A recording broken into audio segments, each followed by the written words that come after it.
This one looks very simple product. Actually, this product includes very complex production procedure. For example, as you can see here is one hole. We need to use the machine to drill holes on the pipes.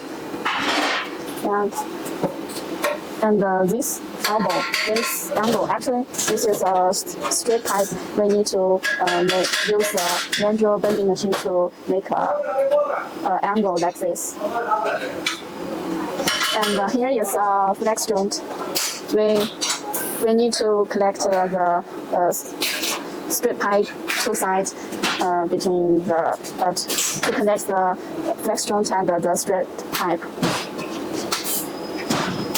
How we connect the flex joint to the straight pipe?